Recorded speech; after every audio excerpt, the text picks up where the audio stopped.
We are there. We are there.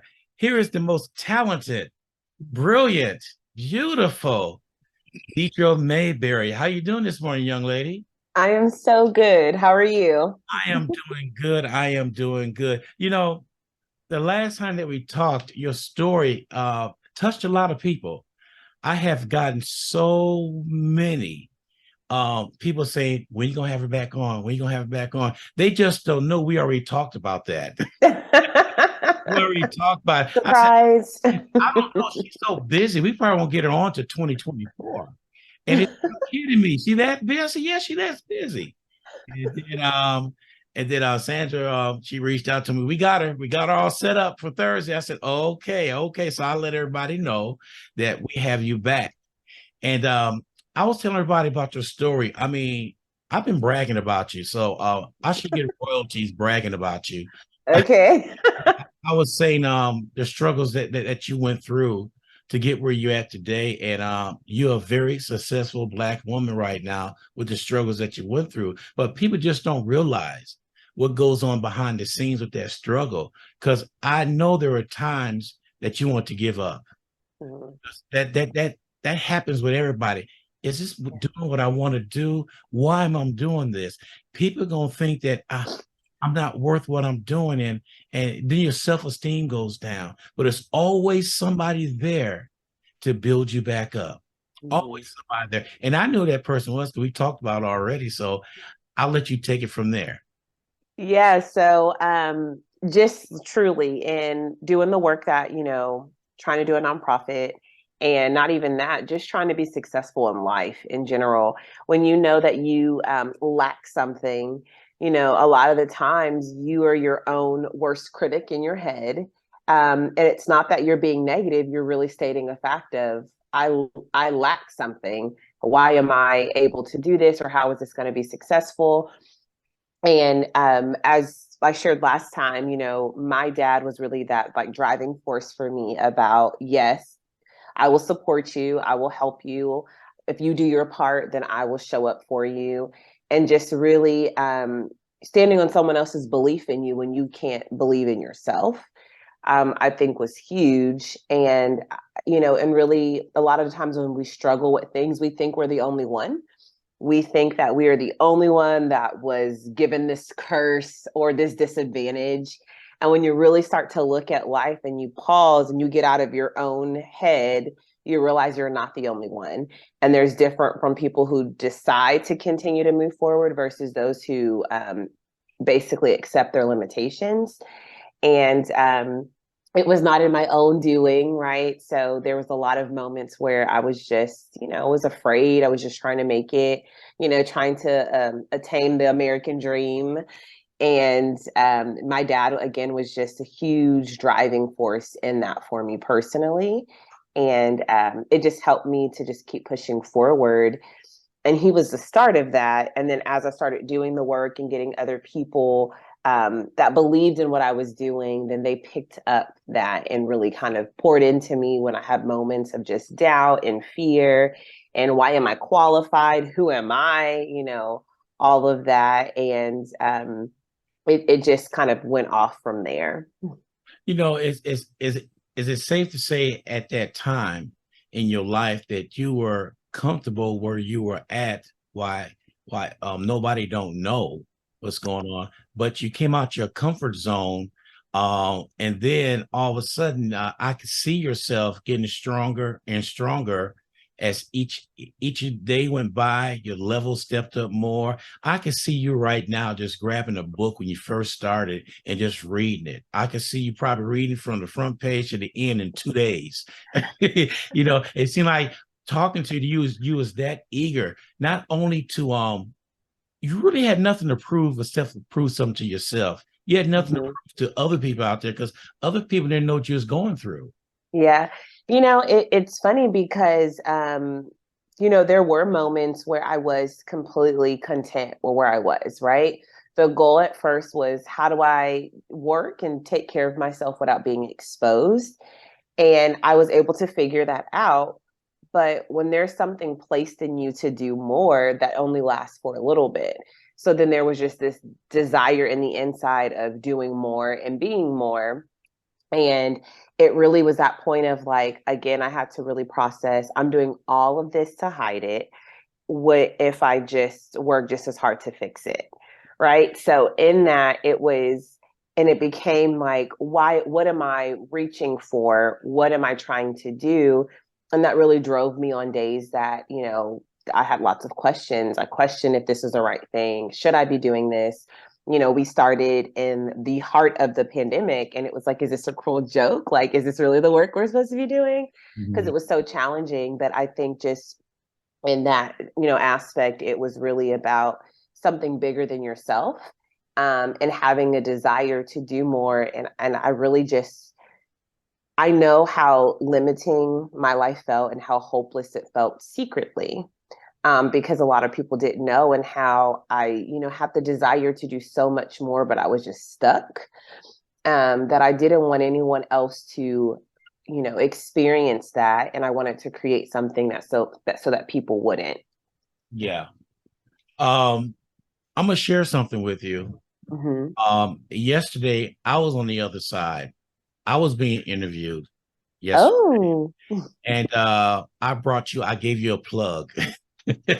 I brought you up because somebody asked me what was my success story and things in there, and I brought you up on what you said, the struggle that you went through. I said there's this young lady in Dallas named Deidra Mayberry, and she went through struggles, didn't know how to read, and once she told her story, I felt successful for sharing that with everybody else. So that's you were one of my success stories that I told them. So I gave you a plug on that one right there. Well, thank you. So so your dad raised you, right? Mhm. Yeah, so I was raised in a two-parent home. We had, like I said, I'm from 12. I have 12 siblings, but seven of us grew up in a household. So where my mom worked multiple jobs to kind of support so that we didn't lack anything. My dad, once he was stationed, I think, in Korea. Once he finally came back to San Antonio, that is at the heart of me realizing there was an issue. And he just knew that it was his time to like retire so he could be present to be able to support the needs that we had going on. So when you really think about a military family, and where most people that are in the service industry, they're serving our country. But from some aspects, by them serving, they're not as present in the home. So him having to make that decision, is it time to retire so that I can be closer to home to support my children.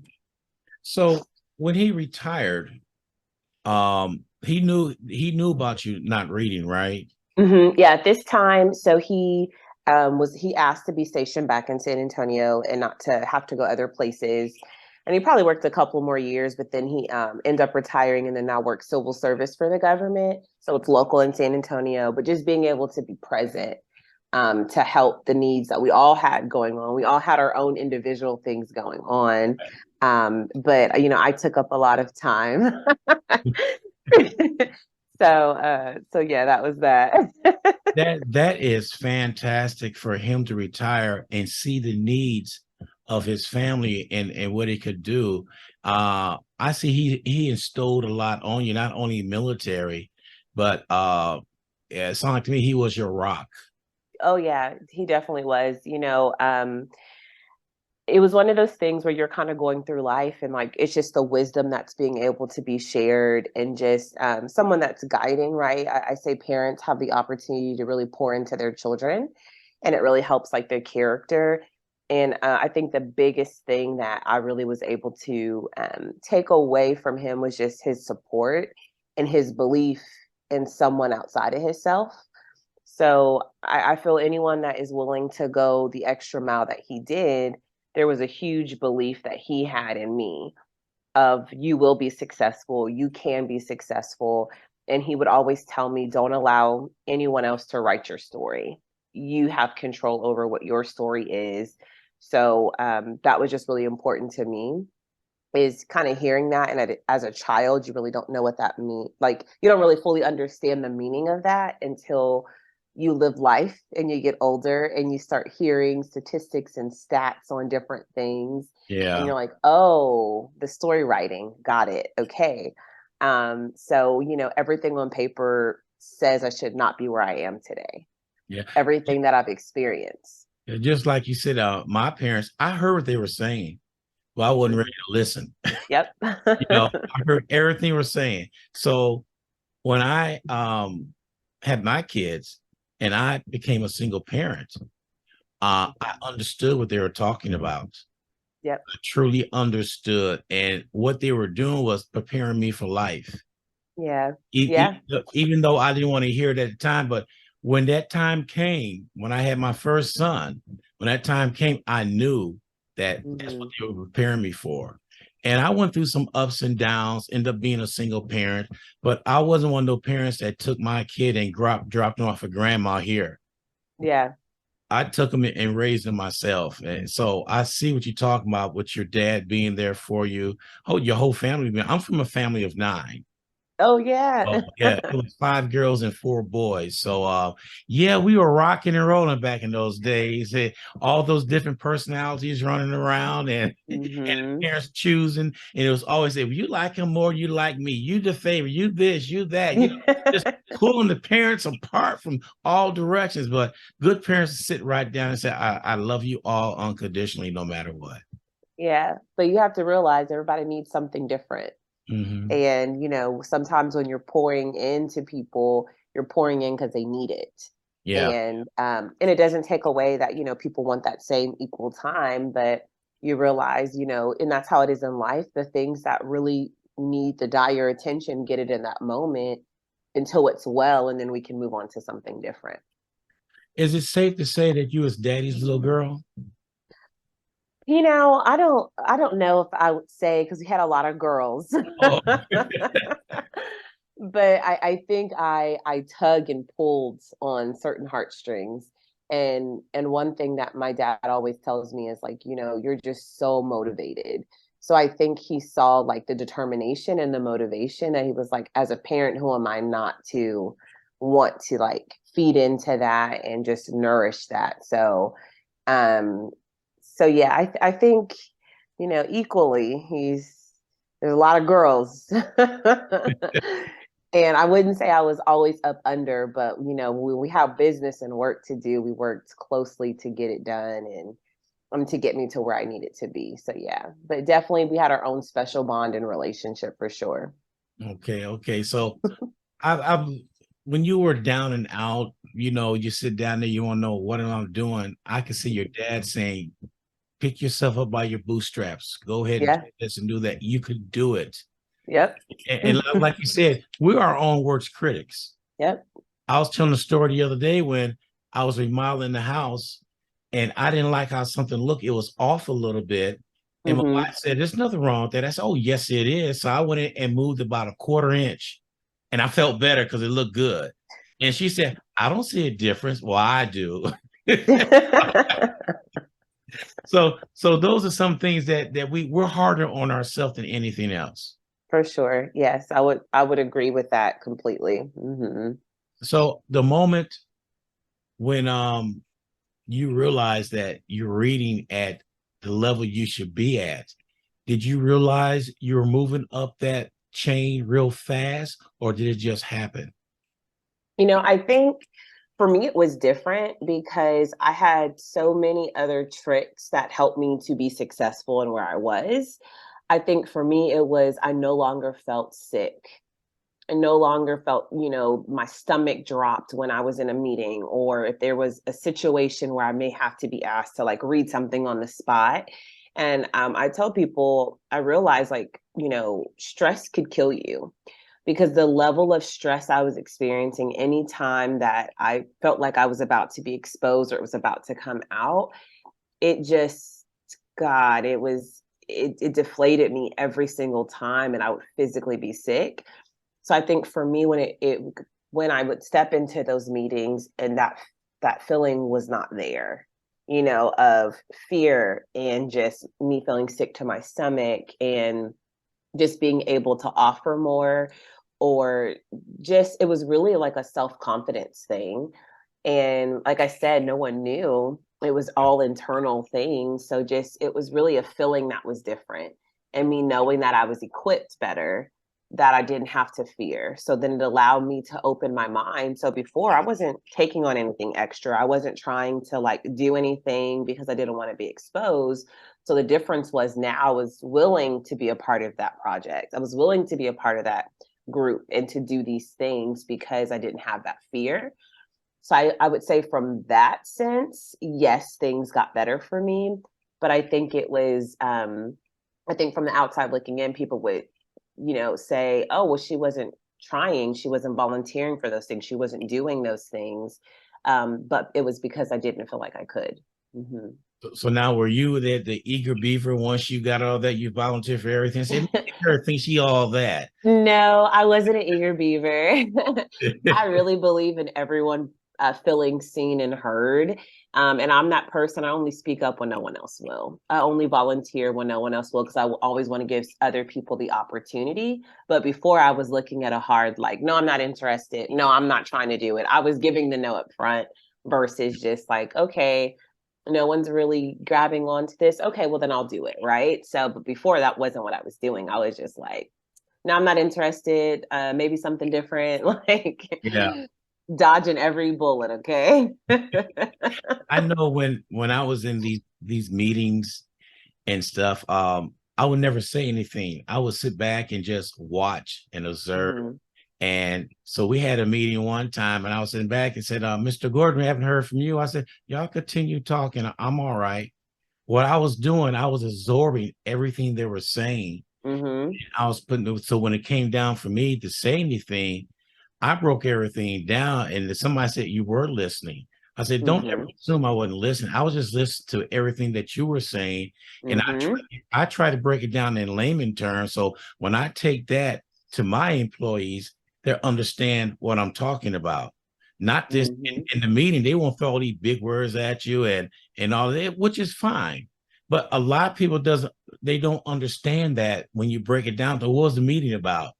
They go back, Yeah. and then most bosses go back and say, "Oh, you wouldn't understand. It wasn't related to you anyway." Now, how does that make that person feel when you do that? Right. Yeah. Like, Exactly. like they're not part of the family, part of the system.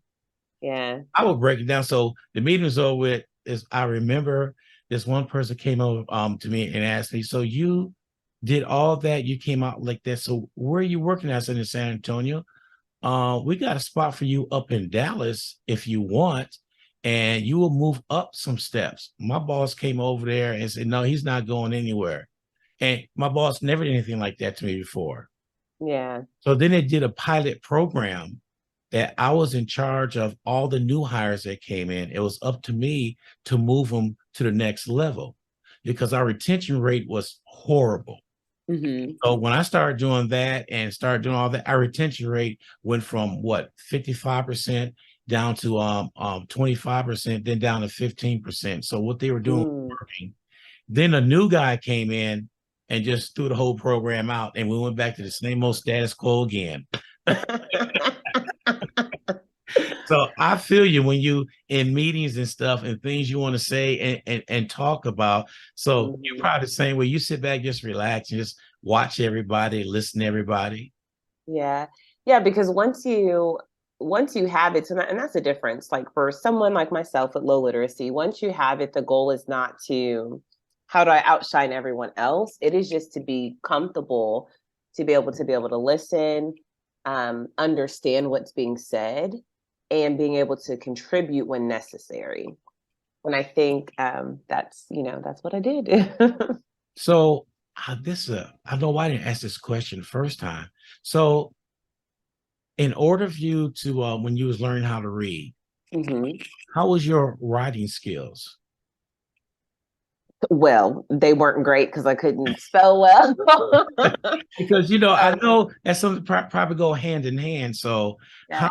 how you develop that while as you was learning how to read? Yeah. So in the program that we were using, so first, like one of my really good friends, she started my tutoring and she would just make up different things. But because she knew when we would text, if I was texting incorrectly, she would always send back the right way. And it wasn't offensive because she knew that what I was working toward. So just kind of being able to see, okay, I need punctuation, I should capitalize this, all the different things. And then once we started using a different program, it's actually built into where it shows sentence structure and phrases and just different things like that. So as you are working on the reading, it's built in there as well. So it really helped me. Now, I'm a storyteller. I tell stories well. So it's easy to come up with the stories and get it down.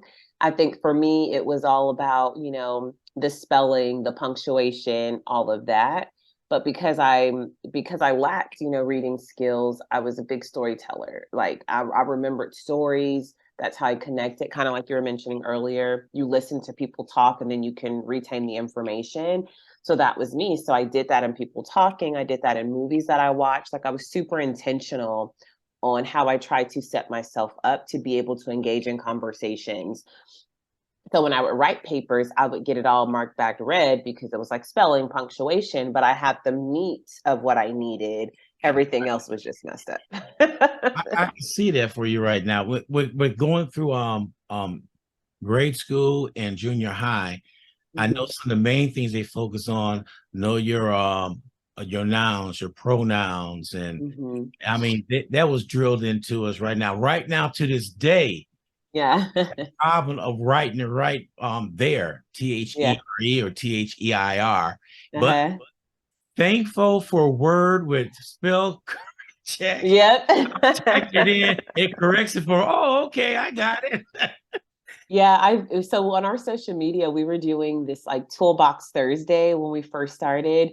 And one of our first toolbox where it was there, and it gave the different spellings and when to like the definition and a sentence and using it. And so many people that don't even struggle, like that read, they were like, it was just great to see the comments of like, oh my God, this is great. I still mess this up to this day. Yeah. So it just shows the human factor that we're all getting it. There was a deal on Facebook that somebody put Hmm. out. I was gonna be there, WSAN Radio's gonna be there. And Sandra, she said they spelt that word wrong. She said they spelt it wrong, and she told me for 2 days about that. That really got on her nerve. So I went in there and I had admin rights. I went on and I fixed it for her. I said, Sandra, I fixed it for you. She said, good, thank you.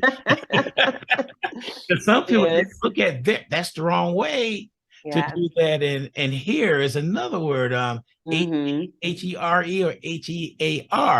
And Yep. I put that wrong sometimes. So yeah, it's a lot of things. And I see right now, you went by the fundamentals and you learned all that. And I can see you right now. You probably look at a paper right now and read it and say, that's in the wrong spot, that's in the wrong spot, that's in the wrong spot. Yeah, it's funny. I try not to, but I do pick it up because I'm still a learner. That's what I tell myself Yeah. every day. It's something different, something new, and it's just always connecting. And that's what learning is about. It's you're never finished. You're always learning, and you should always be learning. So yeah. My But mom that's why I say English is the hardest language. We're the only one that you could spell there 3 different ways. My mom always told me, as you go through life, it's always a work in progress. Yep. It's Yep. always like that. So, and I believe that to it's always a work in progress. What you're doing, you never finish, you never complete anything, even though on paper it's complete, but in your mind things are still going. Yep. Totally agree. Yeah. Yep. So I will get with your nonprofit. We had somebody asking about that on your nonprofit side on we the way you started and everything during the Hmm. pandemic. And I brought that up in my interview. I said the pandemic brought out the worst of people and the best of people. Hmm. And the best of people came out with new business right there because you had to refocus and you try to figure out what can I do if everybody's at home for a whole year? You know, Yep. what can I do? And I was telling everybody, I think the most brilliant thing that came out of there was a yard sign saying "Great Big Happy Birthday, Happy Yep. Anniversary." Whoever came with that idea is laughing all the way to the bank. Yes, they And, are. to me, that was a good concept. But then I told everybody when the pandemic is over with, the best thing you can open up is a mom and pop restaurant. Mm-hmm. You kidding me? I said, no, I'm not, because a lot of the chain restaurants were closing. You thought they had security, but they really didn't. They were on the bubble of closing anyway. Yeah. And then your where you focus at, being at home, that's perfect. That was brilliant for you to come in during the pandemic when everybody probably said it's not going to work. What else anybody had anything else better to do but sit in front of a computer, right? That's right. So Yes. why not learn something while you're sitting there? Yeah.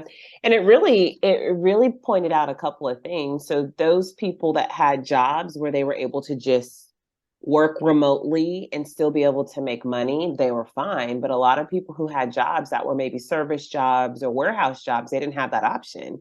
Mm. So they were just unemployed. So when you really think about, and I'm sure in that moment, and I can't speak for everyone, but I know some people have the thought process of, man, do I have the skill set to have had a job where I could just work from home? Or is it just this, what I'm doing? And I think it opened the eyes to, do I lack skills somewhere where I could be doing more so that my situation could have been different, right? And there were a lot of people that just got to shift to working from home. And yes, they ran through maybe complications on like how does this work, but their companies were able to figure it out. And then you had some companies working from home wasn't an option. It was all done in person and that's it. So because the cities closed down, you're just going to be at home. Here is unemployment. And some people they couldn't afford that, so they had to close down, just all the things. So I think the pandemic helped people realize that there was a need too. And I also say that on the parent side, when their kids were at home and they were having to primarily help with homework and figure out those things, and they realized, man, I can't do this myself. So I think that open parents to be open to realizing, oh, maybe I need something for me. Yeah, I can see that right there. So when a person reach out to you, Mm-hmm. they want to sign up and they want to do, I think we talked a little bit about it. So take us through the process on is there a time period for them to start and complete, or is it how can I put it, what pace they're on themselves? There a pace that you said, or is it self-paced? So a combination of both. So of course we have a set pace that we would like to see, but our program is really designed for the individual. So we may get an adult who's genuinely reading at a kindergarten level. They might not get done in the 6 months that we try, right? So it really depends on the individual on if they need something more, because everyone's coming in on different levels. But most adults are coming in with gaps and holes in their literacy. They may be working, may been able to figure out how to be successful in some other way. So they're just missing gaps and holes. And typically once we plug and play where their gaps and holes are, it is a quicker experience for them because they're starting at the fundamentals, but they have some knowledge already. So, but we go at their pace. That's why it's one on one, so the tutor can really focus on what do you need as an individual, not what does my class of 25 need and how am I making it work, because then someone always gets left behind in that. But our goal is when you're focusing on one person and their needs, you're able to attack that need and really spend that time working in that. So it allows it to be more successful, to be more efficient in getting things done. So let's say you say they start off at it, they have a reading level of kindergarten. Uh, Mm-hmm. what type of books do you start off, or do you start off with books for them to start reading? So how's the process they start? Great question. So, fun fact: most places that try to help adults, it will be in the back of a library, and they just start opening up books and reading with them and going over, the words and whatever the case is. I'm not saying that that doesn't work. It's just a slower process. That's not our approach at all. Our approach is we start you at the fundamentals of reading. So we're going through the alphabets. We're making sure you know how what each sound makes, We're helping you to decode. So what are paired letters and all of that. So we're truly teaching you the fundamentals of reading. And in that, there's word choices that after learning whatever you learned in that lesson, you should be able to read or be able to decode because you've just learned it. And at the end, there's like stories that are graded in like what they're doing, so they're able to read the stories. But it's a very different approach than what people are used to, or most people are used to. Oh yes, we have books, we read books every day, and that's how we teach you to read. That's practicing reading. We're Okay. teaching the fundamentals of reading. So we're going from the very basics to what, here are the letters, what sounds they make, what are vowels, what are consonants, what are digraphs, what are units. Like we're breaking all of that down because we want to give them tools so that they can be able to decode when they see words they've never seen before. Which brings, I remember growing up, my mom got these records. Mm-hmm. They were called phonics. Mm-hmm. We had to listen to those. And I thought that was the most dumbest thing in the world to do. I could talk fine, sit down, listen to it. And what it Mm-hmm. did, we learned how to break down the word and then pronounce so we get the word right. Mm-hmm. That's right. As she said, we have to enunciate. Yep. If you said nothing, oh, my mama, it's nothing. She would get on us about that. So she made sure we were brought up to learn how to read and all. And another thing about reading, the part of it, you read, once you're teaching people how to read, are, Mm-hmm. are they retaining what they're Mm-hmm. reading? And the other part is, can they comprehend what they just read? Yep. That's right. So that's Yep. part of the process with you. Yep, it is. So yeah, so we go through that as well. So as they read and they're small, like stories, then we'll say, okay, who's the main character? What's happening? Why is he upset? What color was the dog? Right. So we're doing all of those things. So it's a really great intensive program that we do. And I think it's great, but it really again hones in on the fundamentals. So some people, I would say, it's gonna seem really elementary because some adults already learned, so they made like yourself as a child though, like I don't need this, I can do this, I know this part.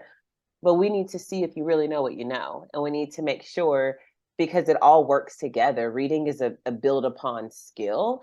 It's not just I could teach you this and then I could teach you this. It all goes together. Um, so we try to make sure we hit on all of that. We look at spelling rules, all the different things, like all the tricks that you learn when you're a child. We really try to hone in on. And some people didn't get to learn it because school was different then. They didn't know then. And there's a lot of things that were just created most recently, or whatever that looks like. So yeah. Now I remember coming up, we read a book in school Mm-hmm. and we had to write a book report to Mm-hmm. prove that you read that book. Oh, some of the stories, some of the people that teacher said that was not in the book. Yep. I remember we had to read Romeo and Juliet. I Mm-hmm. dread because we would look at the book. We loved they gave us a book that's about this thick. Well, Romeo and Juliet came out, a book about this thick. So automatically we're freaking out. It's about 900 pages we got to read. But it was more than 900, to be honest with you. But Yeah. we had to write a book report. And the teacher, when you wrote the book report, she could see where your level was at when she read the book report. Did you understand it? And all Mm. that. Now, do you do the same thing? Do you have your people write a book report? They don't write book reports, but we're working. We work through with them, and we really make sure they're understanding before they move on. And like I said, it starts off with smaller stories, and then it grows. With ours, the only thing I hate about a book report, if you didn't double, and there was no computers back in my days. And yeah, I'm old, y'all, so don't even say it. We had to double space it, write it, double space it, and Hmm. we couldn't write letters this big to make it feel like we wrote the whole thing. We had to write it just right. And I mean, it was crazy doing that. We had to break things down. And if it wasn't right, I hate it when it came back and you look for the paper and make sure there wasn't no red marks on it. Right. And then as you're going through your book report, here come the red march. And I'm looking at it, I said, you kidding me? So what we gotta do? Rewrite the whole book report and correct all that. It isn't like it is nowadays with computers and typing and correct by Yeah. Yep. hand. So, but you learn better that way, not doing it again. Mm-hmm. Or yeah, the mistakes you try not to make them again. Yeah, so it was something else. So your achievement with how many people do you or I say how many students can you take in at one time? So it really depends. So right now we currently have 55. And it depends on if we get new tutors or if someone when they do completion, then we're able to give a tutor a new person.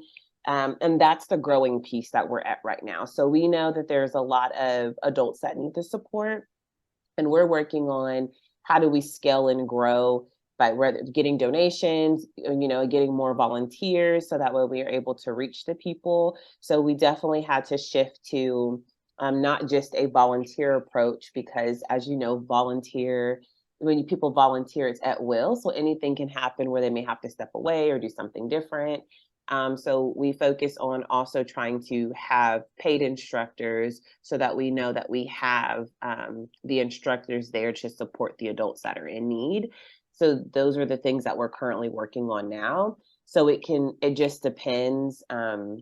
There's a lot of factors that go into it, though, from availability that the adult has, because we know most adults are working adults. So it's a working around schedules, is it children? So there's a lot of factors that go into how many we can be serving at a time. So okay. So what is the when they complete, I want to use the word complete because you're constantly learning. Yeah. When they reach that threshold that they, all right, I did it. I Hmm. did it. Can you share with us some people that got that smile on their face? They succeeded in doing what they wanted to do. It's tears. It is happy tears. I would say smile. Their smile is in there, but it's tears because it's a weight lifted for them. So it's beautiful to see.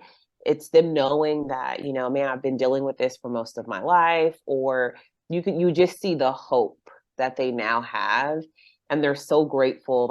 So there's just this level of like tears and gratitude Yeah. of, now I can go do this thing or be confident in this area. A lot of them are like, I just want my kids to know if I was able to do it, then they can be successful. And I think for a parent, imagine if your child is struggling and you are struggling. What does your motivation look like to your child? Oh, you could do it. Do you really believe that if you haven't done it? Right? So for a lot of them, most recently, it's now I can believe my child is going to be okay. Now I can believe that my child is going to be successful. There's nothing that can hold them back because they did it for themselves. So a lot of their drives are so different. I'm doing this for my children. Yeah. I'm trying to let them know that it's possible, right? If it's, better opportunities on their jobs, if it's finally going to get that GED, if it's finally, going to college, it's always lots of tears. Like I don't think not one person has had some type of tears. Now there's level of tears. There's that ugly cry. Yeah. And then there's that like fighting back, eyes water, like just the emotions of like, man, I did this. It's beautiful. Hmm. So, on a question for you, does demographics play a role on people learning to read? Yes, so it does. So I always like to say illiteracy does not discriminate against race, gender, nothing. But what happens is, if you're in a lower poverty area, even middle class, you may not have the extra resources to pay for tutoring, to get that extra help that your student or child may need. So then what happens is you fall into a system of, okay, it's either tutoring or a roof over my child's head. I have to go with the roof over my head. They're going to have to just get it as best as they can.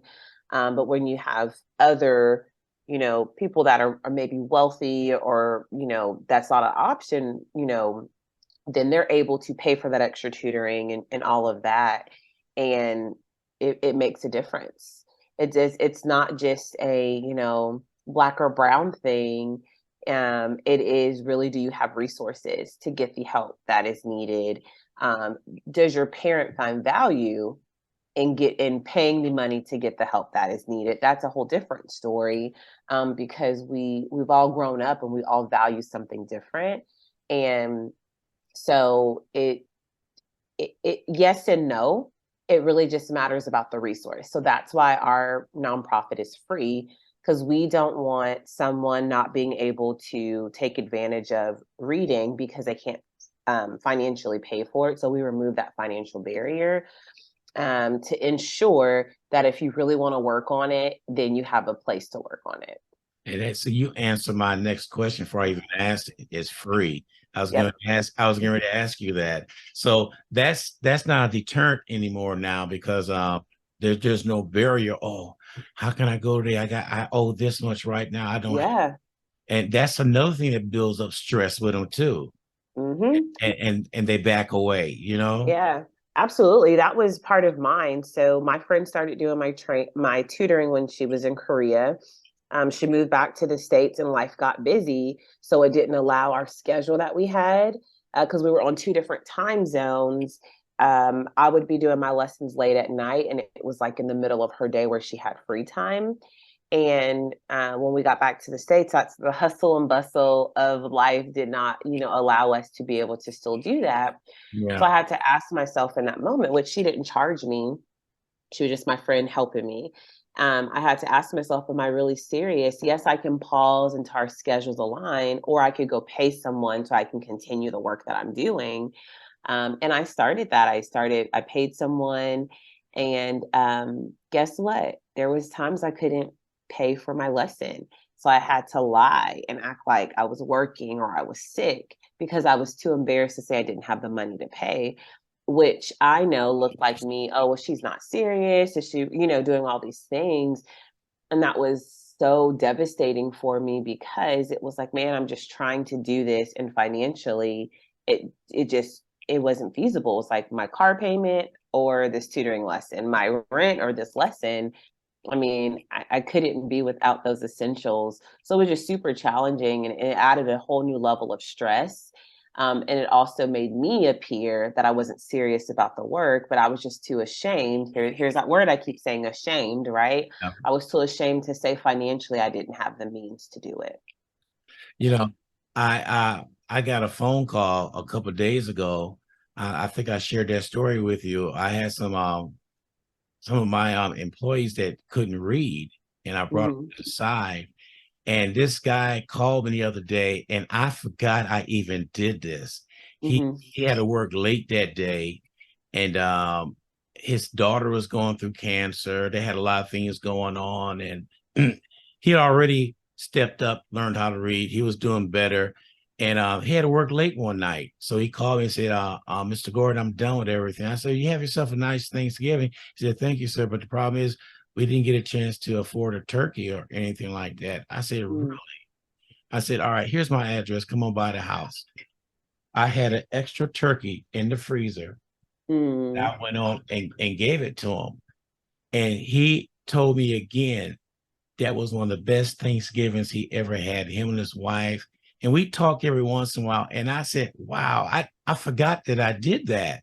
And he said, it's all because you, and now he don't move so much up in there. He's district manager for a company now. All Mm-hmm. because of I'm not gonna say what I did or what he did for himself.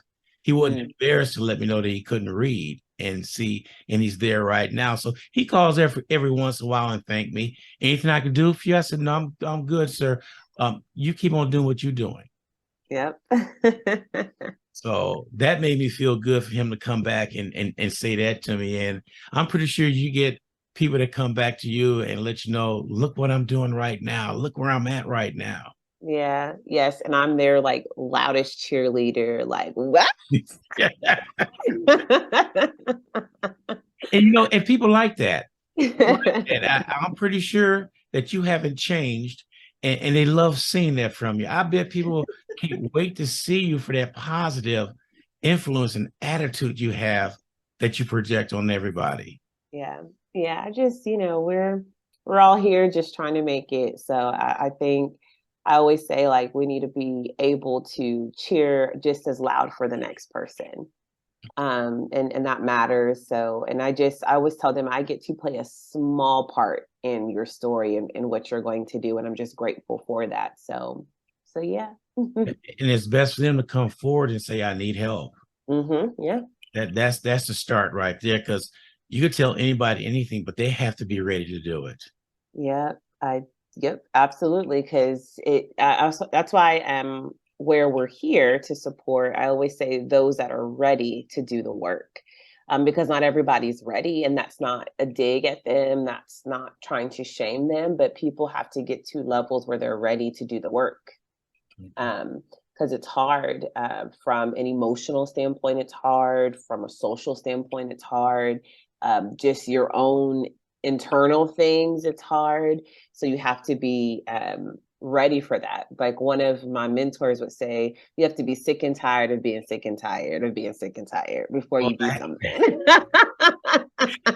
that mentor must say, I say the same thing. I'm sick and tired of being sick and tired of being sick and tired. What are you sick and tired of? What you just said. Yep. And then she would be like, and she would tell me, when you get ready to move, you'll move, Yeah, but you're not ready yet because you're not ready to move. And I'd be like, oh, okay, well, I guess I'm not ready to move. You're kind of like, I wasn't expecting that. it's true. That is true. So, how can people donate to your organization? Yeah, so at any of our social medias, so we're on LinkedIn, IG, and Facebook. So Facebook, we are Reading to New Heights. On IG, we are Reading to underscore New Heights. And at LinkedIn, we are at Reading to New Heights. So on there, we have just different, from our posts, we have different ways for you to be able to donate that way. Our website for sure, readingtonewheights.org. You can learn about what we do. You can volunteer. You can have people who maybe need assistance to go there, and you can also donate from there. So there's so many different ways that you can get in touch with us to be able to donate if that is your heart's desire. Okay. Well, I'm going to ask you to email me all what you just said. Okay. Do you have a flyer by any chance? Yeah, we do. We have different kind of flyers. So what kind of flyer are you looking for? Um, Anything, get right to the point. Okay. So the reason why I'm asking that, I'm starting to post things on our website Okay. on WSN Radio so people could see that. And then when they click on the flyer, I'll have it set up to go straight to your website. Okay. Gotcha. No, Okay. something like that. And then I'll have everything broke down, just like you said, how they can get a hold of you. Because how's the donation going? Is it going pretty good? We have moments. Yeah. It can always be better, but like I said, we're grateful. Any little thing helps. That's what I always tell people, whether it is supporting us and being able to do reading assessments, whether it's supporting us on our curriculum material, it all helps. So no amount is too small, truly. So we have people that, do as little as like monthly donations of $15 a month, to people who do one-time donations of just different amounts. Like we're just grateful for anything that anyone's willing to do. You just mentioned the word curriculum. I Hmm. remember going to college, and Hmm. I taught for a little bit, and we found out that public schools, you cannot add to it. I mean, you cannot take away, but you can add to it. So Hmm. yours, was that written specifically for your organization? No, it's not specifically for our organization. It is a really strong curriculum that we use, and we do add to it. We add to it, so we stick to it, but we add to it if we realize that someone needs something a little more. Mhm. Then we pause in that moment and we give them whatever the more is, and then we get back onto the curriculum. Okay. So, and that is the benefit when you're doing a one-on-one, because again, we're not here to say we just took you through the program. We're here to make sure you're successful and that you're able to move on past our program to whatever the desired goal is. So we're not just like teaching how to read, just teach how to read. We're teaching you how to read because there's a goal attached to it for you to go get your GED, for you to go to college, for you to be able to do a workforce development program. Because a lot of those things, they're not teaching you how to read. They are giving you material and you have to be able to read it, to learn, to understand it. And if you struggle with reading, you miss that whole piece. Yeah. Now you went back. I'm gonna bring up GED. Mm-hmm. There's a stigma still out there with GED. Oh, you didn't go to high school. You had to go get your GED. How dumb were you? Because some people look at GED like you're not successful, but Mm-hmm. you are because you took the time Mm-hmm. out to get your GED and you're moving on to college. Yep. I remember this girl was so upset, and this guy said, "What's wrong? I got a D." He said, "You know what D stands for?" She said, "I failed." No, D stands for diploma. Yep. Especially in college. Yes, I remember that. And them tears just stopped. She said, "I never thought of that." Yep, that's right.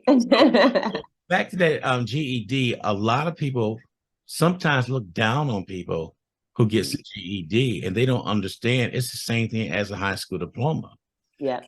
The stigma is out there. I don't know why. I can't figure Yep. out why. Because sometimes people with GED, they don't understand what they went through. They probably had to drop out of school to help support the family. There's Yep. things that goes on, and they went back to get this.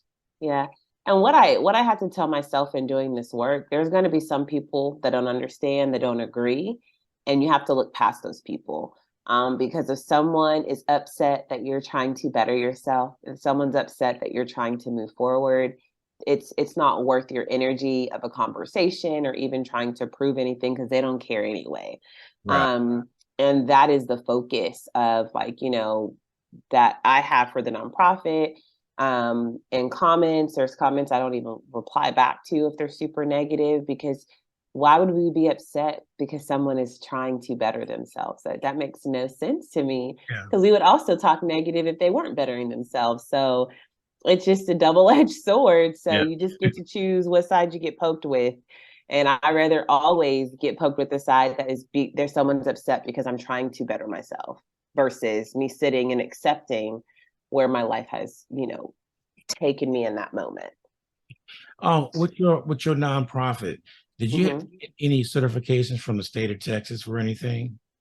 No, not for the nonprofit. And then for us, we use certified educators as our tutors only and teaching, just because we want that extra level of credibility and understanding, and we really want to give like our adult learners the best, because they're gonna have questions, because like I mentioned, they have already they have experienced life.